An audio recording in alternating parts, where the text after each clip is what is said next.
What's going on, guys? This your boy John the Liquidator coming back with another video. So it looked like the Joy Taylor and FS1 saga continues because more accusations is coming out of the undisputed pipeline. Guys, for this one here, we got to go to LA. Let's get it. Let's go.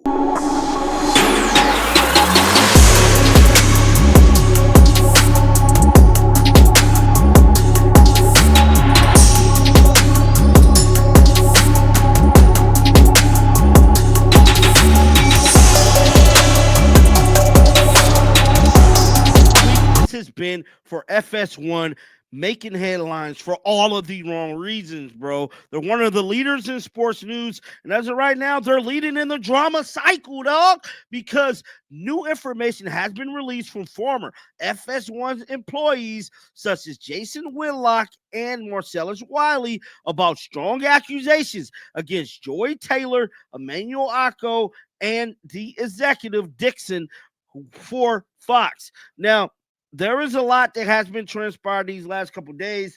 Let's kind of go through everything that happened thus far. So, came out that the hairdresser released a lawsuit against 14 people from where FS1 and Fox Sports. Now, in the 42-page documents, Joy Taylor's name was named as one of the 14 people that is currently getting sued because of wrongful doing to this hairdresser while she was at Undisputed and Fox Sports from 2012, I believe, until 2020. And I'm here to tell you, dog, it is looking really spooky for Joy Taylor at this point because none other than Marcellus Wiley and Jason Whitlock is letting it be known that she was the mastermind, allegedly, behind the basically detriment of their show getting pulled and handed over on a silver platter to Emmanuel Oko and Joy Taylor. That is Speak. Now, I talked about this a few days ago. Speak First used to be Jason Whitlock and Marcellus Wiley's show. Now, we don't know what happened behind the scenes. Show went away. Now, all of a sudden, we get Speak with Shady McCoy, Joy Taylor, Emmanuel Oko, and a couple other people.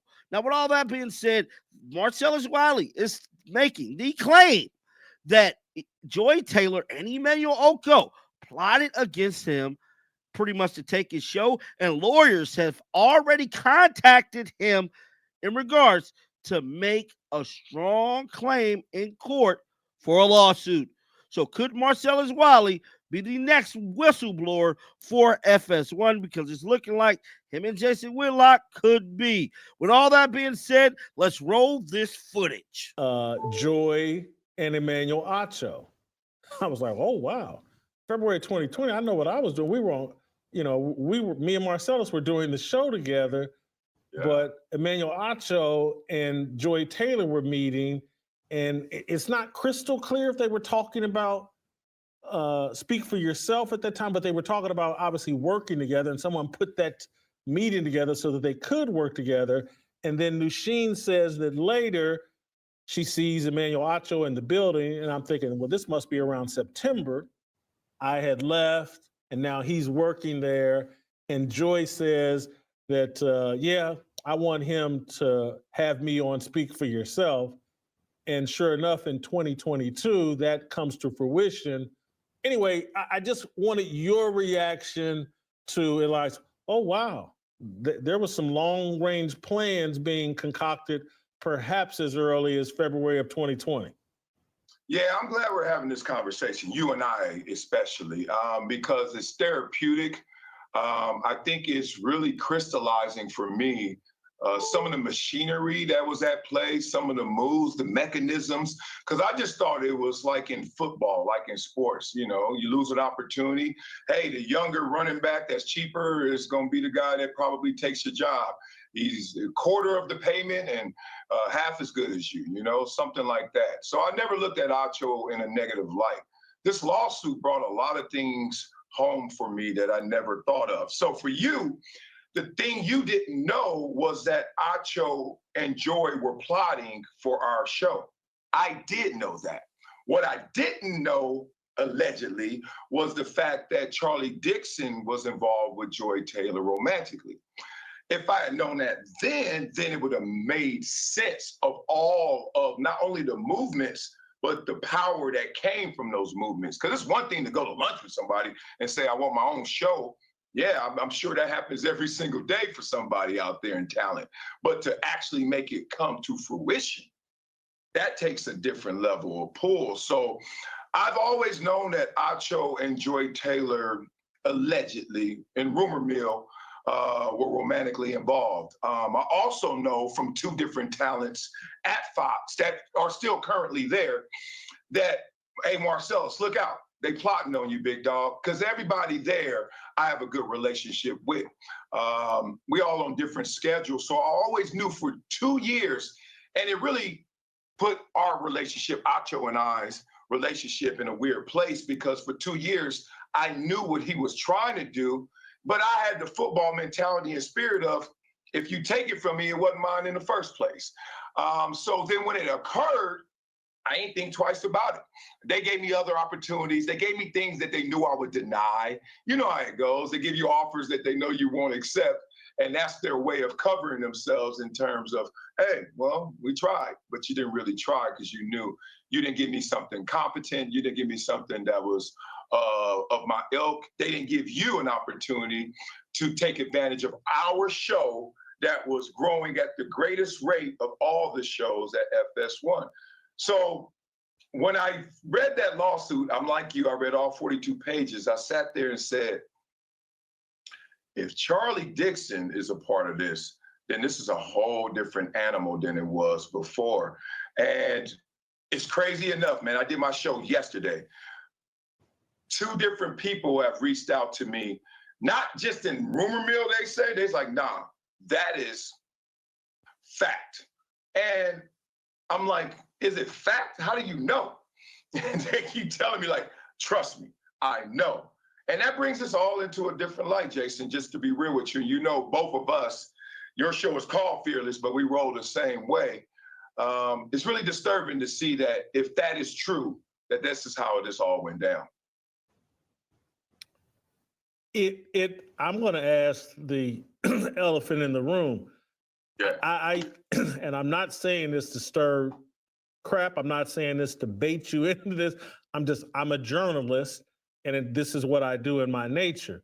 As it relates to you, I could see someone saying, hey, Marcellus, this is actionable on your part, that you were harmed here. I don't think I could say that, because what the checkmate piece that Fox Sports would put in front of me is like, hey, Jason, we offered you a 2-year deal at the same rate of pay, and you said no. And we offered you this deal, and they'd further argue to me is like, hey, this is in the middle of the pandemic when everything was up in the air. And so we weren't in a position to perhaps offer you the money that the success of the show says you should have. And so they got an airtight argument that, hey, Whitlock, we made you an offer based on the way you operate. We knew we were making you an offer that you would refuse, but we made you a fair offer, and you could have stayed, and you could have been still making quite a bit of money, and blah, blah, blah. As it relates to you, I don't know if they could make that argument that you were treated fairly and didn't have your opportunity undermined. Yeah, I totally understand what you're saying. From my position, because it's 24 hours since I truly digested this, and people have reached out. Let me just be real about that. People are coming at me from a lot of different directions, including legally saying, Marcellus, take another look at what you went through. And I'm trying to take that look right now because I know of the influences that were around me. I know what they offered me. And when I say offer, I'm being loose with this, because as you look back on it, you start to realize the first thing they said to me is, we're not doing that show again, and we're not doing it with you. So now we want to do something with you. What can that be? But that right there in itself became a tornado of nothing. Like we just went around in a bunch of circles to the point where I said, you know what, it's time for me to bet on myself because it feels like I'm getting the runaround here. Yeah, you know, once I know, I'm gonna let you know. I'm not the type to hide behind it. But yeah, lawyers are reaching out to me because when they saw me get surprised by the allegations, especially the one about Charlie Dixon, they said that is actionable. And now I'm trying to make sure that everything that I went through and everything that I read in that article is actually true. Because the last thing I want to do, look, I've been 2 years removed from it. I didn't try to burn down Emmanuel Acho knowing that he was plotting. Joy Taylor, I still see her all the time. I wasn't trying to burn her down, even though I knew she was plotting. To me, that's just like going to coach after the game, say, hey, you know, if you give me the ball, I get more yards. But when you bring it from another perspective, that coach is actually doing something on the side, and that's influencing his decision more than just the production, just the numbers, that's a different conversation.